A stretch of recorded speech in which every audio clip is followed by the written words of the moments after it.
श्री गणेशाय नमः। श्री हरि विष्णुवे नमः। जय लक्ष्मी नारायण भगवान। आज हम सब परम पावन उत्पन्ना एकादशी व्रत कथा को सुनने के लिए एकत्र हुए हैं। उत्पन्ना एकादशी वह दिव्य तिथि है जिसे स्वयं भगवान श्री कृष्ण ने युधिष्ठिर महाराज को बताया था।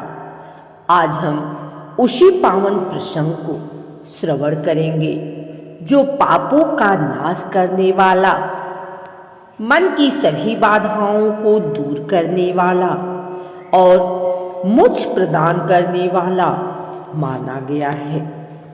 प्रिय भक्तों, एकादशी का व्रत केवल एक साधारण व्रत नहीं है, बल्कि यह आत्मा को निर्मल करने वाला, मन को शांत करने वाला और जीवन को पवित्र बनाने वाला व्रत है।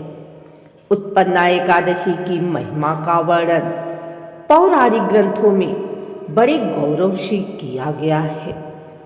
आज हम जिस कथा का श्रवण करेंगे वह केवल धार्मिक कथा नहीं, बल्कि धर्म, नीति, श्रद्धा और सत्य का संदेश देने वाली कथा है। कहा जाता है कि जिस घर में उत्पन्ना एकादशी की कथा होती है, उस घर से सभी प्रकार के क्लेश दूर हो जाते हैं और भगवान विष्णु स्वयं उस स्थान पर अपने दिव्य आशीष प्रदान करते हैं।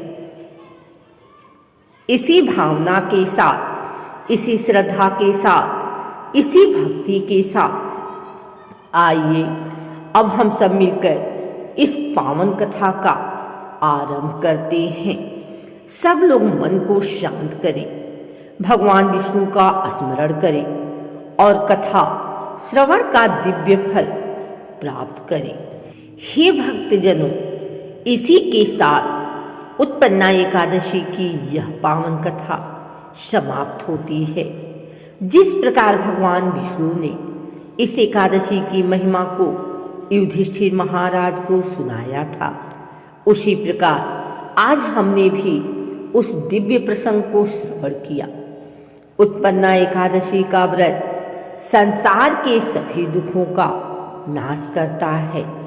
जो मनुष्य इस व्रत को श्रद्धा और भक्ति के साथ करता है, उसके जीवन से अधर्म, अज्ञान और पाप दूर हो जाते हैं। भक्तों का जीवन प्रकाशमय हो जाता है और उन्हें धर्म, अर्थ, काम और मोक्ष चारों पुरुषार्थों का आशीर्वाद प्राप्त होता है। हे प्रभु विष्णु, आज की कथा का फल सभी भक्तों को प्राप्त हो, सभी के घरों में सुख शांति बनी रहे, सभी के जीवन में सद्बुद्धि, सत्कर्म और भक्ति का उदय हो। जो भी भक्त इस कथा को सुनते हैं, पढ़ते हैं या इसका श्रवण करवाते हैं, उनके सभी कष्ट मिट जाएं, उनके सभी मनोकामनाएं पूर्ण हों और उनके जीवन में भक्ति की धारा सदैव बहती रहे। इसी मंगल कामना के साथ, इसी शुभ भावना के साथ सब मिलकर श्री हरि नाम का संकीर्तन करें। जय जय श्री लक्ष्मी नारायण भगवान। भक्तों, आइए सुनते हैं उत्पन्ना एकादशी की यह कथा। बहुत समय पहले की बात है। ब्रह्मांड में धर्म कम होने लगा था, अधर्म बढ़ता जा रहा था। राक्षस और दुष्ट शक्तियां अत्याचार करने लगी थी।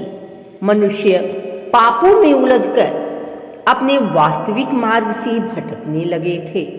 भगवान विष्णु यह सब देख रहे थे। उनका धैर्य धीरे धीरे टूट रहा था।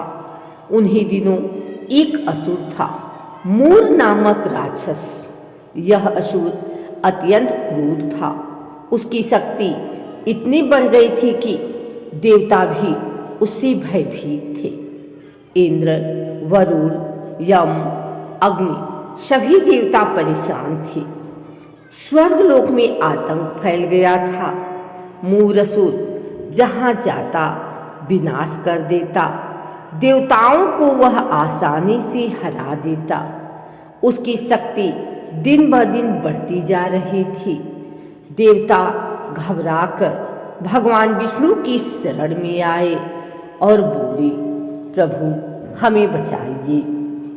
दुष्ट मूर असुर ने तीनों लोकों में अत्याचार मचाया है। उसके कारण धर्म समाप्त हो रहा है। आप ही हमारी रक्षा कर सकते हैं। भगवान विष्णु मुस्कुराए और बोले, देवताओं चिंता मत करो। अधर्म कभी भी धर्म से बड़ा नहीं हो सकता। आज मैं इस संसार से दुष्टता को मिटाने का उपाय करूंगा। फिर भगवान विष्णु स्वयं गदा, चक्र और शंख लेकर मूर दानव में युद्ध में उतरेंगे। जैसे ही दोनों के बीच युद्ध शुरू हुआ, आकाश कांप उठा, धरती डोलने लगी और समुद्र में भी हलचल उत्पन्न हो गई। युद्ध बहुत भयंकर था। वर्षों तक चलता रहा।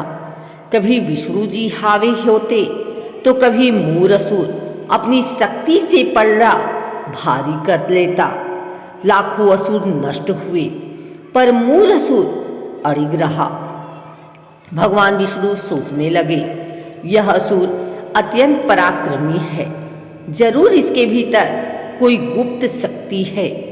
युद्ध चलता रहा और भगवान विष्णु थकने लगे।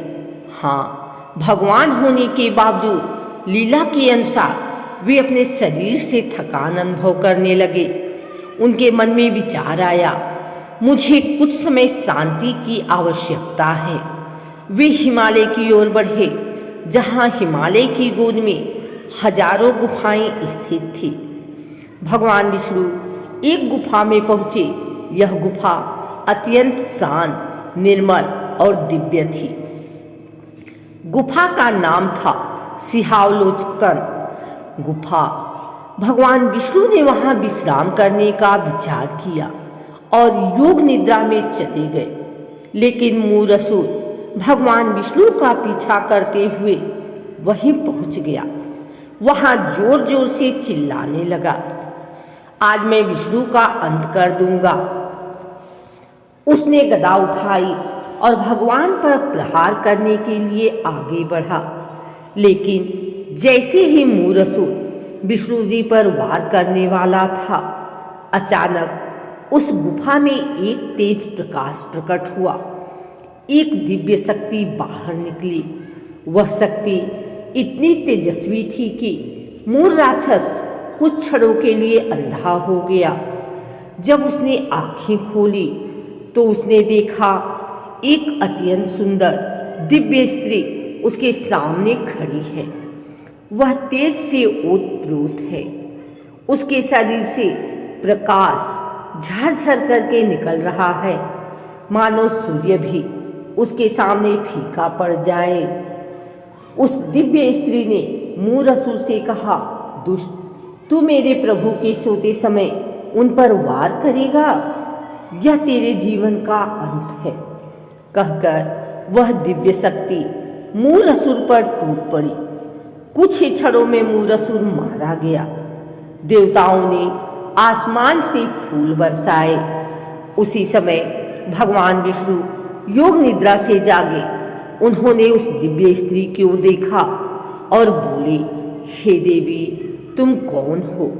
तुम्हारा स्वरूप दिव्य है, तुम्हारा तेज अतुलनीय है। दिव्य स्त्री ने विनम्रता से कहा, प्रभु, मैं आपकी स्वयं की शक्ति हूँ। जब आप थक गए और विश्राम करने लगे, तब आपकी आंतरिक दिव्यता से मैं उत्पन्न हुई और मैंने ही मूर दानव का वध किया। भगवान विष्णु अत्यंत प्रसन्न हुए। भगवान विष्णु बोले, हे देवी, तुम्हारा जन्म आज के दिन हुआ है, इसलिए आज से यह तिथि उत्पन्ना एकादशी कहलाएगी। तुम्हारा नाम एकादशी होगा। जो भी मनुष्य इस तिथि पर व्रत करेगा, तुम्हारी पूजा करेगा, तुम्हारा स्मरण करेगा, उसके सभी पाप क्षण भर में नष्ट हो जाएंगे और मैं स्वयं उसकी रक्षा करूंगा। एकादशी माता हाथ जोड़कर बोली, प्रभु यदि आप कृपा करें तो मुझे यह वरदान भी दें कि मेरी शरण में आने वाला कभी पापों से ग्रस्त न रहे और उसे सदैव मोक्ष का मार्ग प्राप्त हो। भगवान विष्णु बोले, तथास्तु, तुम्हारी महिमा संसार में अनंत काल तक रहेगी। जो भी मेरी पूजा करेगा परंतु एकादशी का पालन नहीं करेगा, उसकी भक्ति अधूरी रहेगी। और इस प्रकार एकादशी माता का प्राकट्य हुआ। भगवान श्री कृष्ण युधिष्ठिर से कहते हैं, राजन, यह एकादशी इतनी पवित्र है कि वैज्ञानिक यज्ञ, दान, तीर्थ सबका फल एकादशी के सामने छोटा है। जो मनुष्य इस व्रत को करता है उसके जीवन में कभी दरिद्रता, क्लेश, दुख और बाधाएं अधिक समय तक नहीं टिकती। इस व्रत से मन शुद्ध होता है, पाप मिटते हैं, आयु बढ़ती है, घर में शांति आती है, लक्ष्मी का निवास होता है, भक्ति की वृद्धि होती है, मोक्ष के द्वार खुलते हैं और भक्त को पाप मुक्त करके मैं स्वयं उसे अपनी शरण देता हूँ। भक्तों के लिए भगवान कहते हैं, प्रातः स्नान करें, मंदिर जाएं, भगवान विष्णु और एकादशी माता का पूजन करें, उपवास रखें, कथा पढ़ें, रात्रि जागरण करें। अगले दिन द्वादशी को ब्राह्मण गरीब को भोजन कराएं। इससे व्रत पूर्ण होता है।